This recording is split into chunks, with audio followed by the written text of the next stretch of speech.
ከዛ በሳምንቱ ፋብሪካው ተቃጠለ አሉ።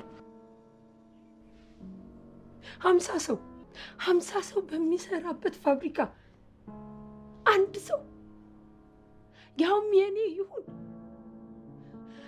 በሳት ተቃጥሎ ሞተ። የቤት ያባወራ ትዳሬ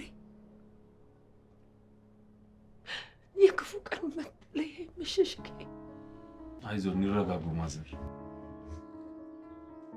ቁስሌን አስታውሼ ጨቀጨቅኩ አይደል? ምንም አይደለም፣ እርሶ ብቻ ይረጋጉ።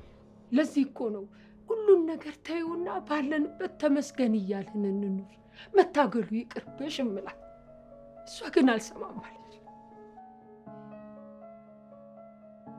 ፋይሎቹ እነዚህ ናቸው። ሁሉንም ኮፒ አድርጌ አዘጋጅቼልሃለሁ።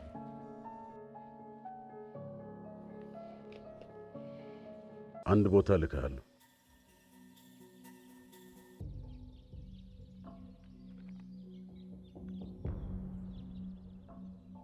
በዚህ አድራሻ ሄደህ ማን እየኖረበት እንደሆነ ታጣራለህ። የቤቱ ባለቤት በየነ ይባላል። ጥሩ። በህይወት መኖር አለመኖሩን ማወቅ ፈልጋለሁ። እሺ። እስኪ አንድ ጥያቄ ልጠይቅሽ። የሰው ህይወት በገንዘብ የሚተመን ይመስልሻል? ደንበኛ ላይ የደረሰባት የእሳት ቃጠሎ የኔ ብቻ ሳይሆን የሁሉንም ህዝብ ልብ ነው።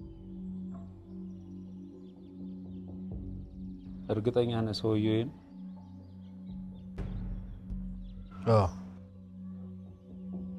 ገገማ ነገር ነች እንዴ? በቃ አትፈታም እንዴ? ስንት ጠበቃ ነው የምታናገረው? ጠዋት የምትሄድበት መንገድ ካዋጣ አትሄድ። ምን ይሻላል ታዲያ? ማርና ልሷል።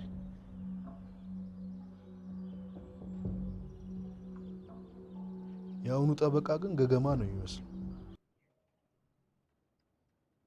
ምንድን ነው? ሰላም፣ ከዋና ፍሳሽ ነበር የመጣሁት።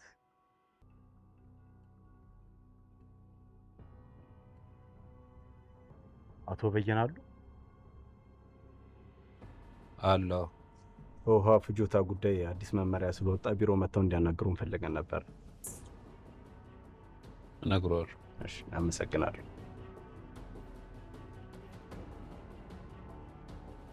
አገኘኸው? አዎ፣ ሰውየው በህይወት አለ። በጣም ጥሩ።